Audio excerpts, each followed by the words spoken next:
எருசலமே உமை மறந்தால் பலகரம் செயலிழக்கோ. மகிழ்ச்சியின் மகுடமாய் கருதாவிடில் நாவு ஒட்டிக்கொள்ளோ. என் மகிழ்ச்சியின் மகுடமாய் கருதாவிடில் நாவு ஒட்டிக்கொள்ளோ. மகிழ்ச்சியின் மகுடம் நீதானையா மணவாளனே உமை மறவே. மகிழ்ச்சியின் மகுடம் நீதானையா என் மணவாளனே உமை மறவே. பகல் நேர பாடல் நிறே இரவெல்லாம் கனவு நீரே. மேலான சந்தோஷம் நீரே நாளெல்லாம் உமை பாடுவேன். என் மேலான சந்தோஷம் நீரே நாளெல்லாம் உமை பாடுவேன். நிறைய மக்கள் சின்ன சின்ன பிரச்சனைகள் நிமித்தம் ஆண்டவரை விட்டு விலகி போய்விடுகிறார்கள். சாத்தானுடைய எய்ம் என்னவென்றால் தேவ ஜனங்களை தேவனை விட்டும் தேவன் மேலுள்ள அன்பை விட்டும் என்ன செய்யணும்? பிரிக்கணும். அதற்காக அவன் தன்னிடத்தில் எவ்வளவு ஆயுதங்கள் இருக்கிறதோ எவ்வளவு தந்திரங்கள் இருக்கிறதோ அதையெல்லாம் அவர்களுக்கு எதிராக என்ன செய்வான்? என்ன செய்வான் சொல்லுங்க? பயன்படுத்துவான். கர்த்தருக்கு பயப்படுகிற பயம் நமக்குள் இருக்கும் என்றால் நாம் கர்த்தரை விட்டு ஒருபோதும் விலகி போக மாட்டோம். நாம் கர்த்தரை விட்டு விலகுவது என்பது ஸ்தோத்திரம், அது நமக்கு ஆசீர்வாதத்தை கொண்டு வராது. வேதத்தில் வாஸ்து பார்க்கும்போது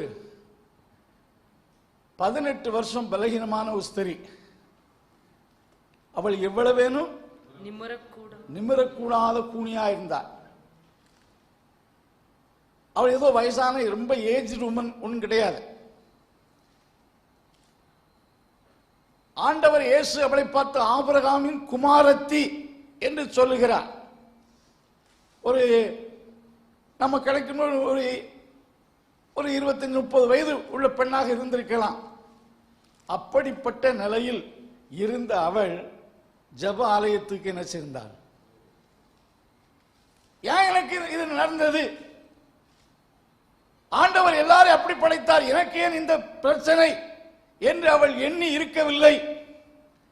ஆண்டவருடைய மனதிலே அவள் இருந்தாள்.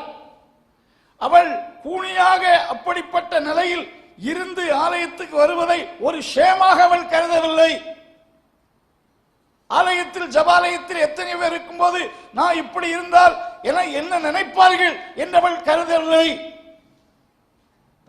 இயேசு அவளுக்காகவே அந்த ஆலயத்துக்கு சென்றிருந்தார். இன்றைக்கு அவள் எதிர்பார்க்கவில்லை. ஆண்டவர் அவளை எல்லோரும் கண்களுக்கு முன்பாக சுகமாக்கினார். அவளுடைய பலகீனத்துக்கு பின்னால் இந்த அசுத்தாவியை துரத்தி அவளுக்கு அற்புதம் செய்தார். ஏன் சொல்ல வருகிறேன் சொன்னால், இன்றைய கிறிஸ்தவர்கள் ஸ்தோத்திரம் ஆண்டவருடைய ஆலயத்துக்கு எல்லா வசதியும் இருந்து வீட்டு பக்கத்திலிருந்து சர்ச் வரைக்கும் ட்ரெயின் பாதை அமைத்து கொடுத்து அப்படி வந்தாச்சுன்னா அநேக கிறிஸ்தவர்கள் ஆலயத்துக்கு ரொம்ப ஆர்வமாய் வருவார்கள். ஏன் பந்தி வர்றீர்கள் என்று கேட்டால் சிலர் சொல்லக்கூடிய காரியம், பஸ் போய்விட்டது. பஸ் எத்தனை மணிக்கு வரும் உங்களுக்கு தெரியும், ஆலயத்தின் ஆராதனை எத்தனை மணிக்கு என்று தெரியும். அப்ப ஆலயத்துக்கு வரணும், சரியான நேரத்துக்கு போய் இன்னும் சரியான வர முடியும். உங்களுக்காக பஸ் வெயிட் பண்ணாது. உங்களுக்குள்ள ஆர்வம் தான். சிலருக்கு ஞாயிற்றுக்கிழமை சொன்னாலே மறந்து தூங்கி விடுவார்கள். அப்படிப்பட்ட கேட்டகரியில் உள்ள கிறிஸ்தவ மக்கள் இருக்கிறார்கள். இந்த ஆலயத்துக்கு போய் யாராவது இது ஞாயிற்றுக்கிழமையா தெரியாமல் தூங்கக்கூடியவர்கள் இருக்கிறார்கள். பாருங்கள், கர்த்தரை தேடுவதில் இந்த பெண்ணுக்கு அவ்வளவு ஆர்வம் இருந்தது. ஆகையால் தான் அந்த ஸ்தோத்திரம் 18 வருஷ கஷ்டத்தில் இருந்தாலும் அவள் கர்த்தரை விட்டு விலகல. அந்த வியூல நான் அவளை பார்க்கிறேன். சூம்பின கையை உடையவன், ஒரு கை சூம்பின கை.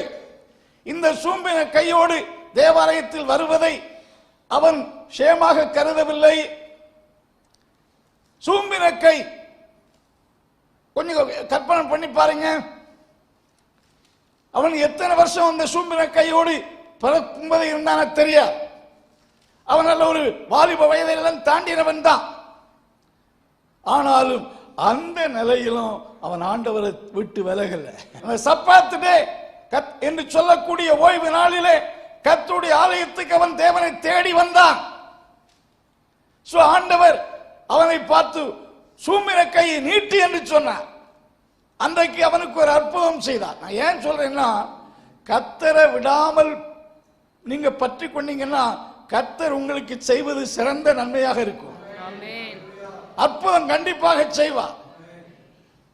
உங்களுக்கு நன்மை செய்யும்படி என்னை விட்டு விலகி போகாதபடிக்கு. அப்போ ஆண்டவரை விட்டு விலகி போகாது இருப்பீர்கள் என்றால் நிச்சயம் நன்மை செய்வார். விலகி போய்விட்டு ஆண்டவர் நன்மை செய்யவில்லையே என்று உங்களை எதிர்பார்க்கிற நேரத்திலும் எதிர்பார்க்கிற வழியிலும் கர்த்தர் நன்மை செய்ய மாட்டார்.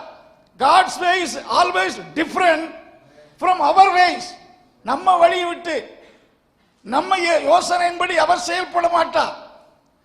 அவர் நம்மை குறித்து வைத்திருக்கிற எண்ணமும் திட்டமும் அற்புதமானது.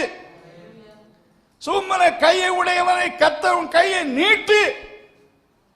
அதுபோல ஒரு ஏழை விதவை, அவள்கிட்ட 2 காசு தான் இருந்துச்சு. அல்லேலூயா. அவருடைய ஜீவனத்துக்கு மறுநாளைக்குள்ள அந்த 2 காசு, அந்த 2 காசோடு தேவாலயத்துக்கு அவள் எவ்வளவு டிஸ்டன்ஸ்ல இருந்து வந்தாள் என்று சொல்ல முடியாது. பொதுவாக ஒரு ஓய்வு நாள் சொல்லும்போது கிட்டத்தட்ட ஒரு கொஞ்சம் டிஸ்டன்ஸ் இருந்தாலும், அப்படிப்பட்ட வறுமையின் பின்னணியத்தில் இருந்தாலும் அவள் தேவனை தேடி வந்தாள். இன்றைக்கு வேதாகமத்திலே அவள் பெயர் சொல்லப்படாவிட்டாலும் அந்த விதவை குறித்து உலகம் முழுவதும் பிரசங்கிக்கிறார்கள். அந்த விதவையின் தியாகத்தை குறித்து கர்த்தர் ஒவ்வொருவரோடு பேசுகிறார். தேவனை விடாமல் பற்றி கொண்டார்கள். தேவனுக்கு பயப்படுகிற பயம் இருந்தால் you shall never depart from God in any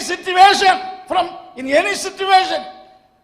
எந்த கடினமான சூழ்நிலை இருந்தாலும் கர்த்தரை விட்டு விலகி போக மாட்டீர்கள்.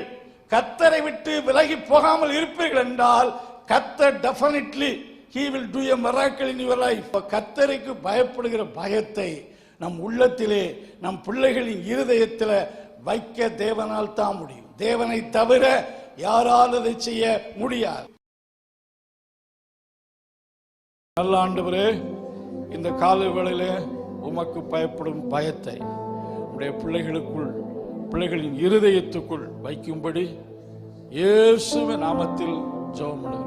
உம்மை விட்டு பிரிந்து போகாதபடி, உமக்கு விரோதமாய் பாவம் செய்யாதபடிக்கு இயேசுவின் நாமத்தில் உம்முடைய நன்மைகளை பற்றி அனுபவிக்கும்படி உமக்கு பயப்படும் பயத்தை எல்லோருடைய இருதயத்துக்குள், சிறியவர்கள் பெரியவர்கள் உள்ளத்தில் கர்த்தர் வைக்கும்படியாய் ஜெபிக்கிறோம்.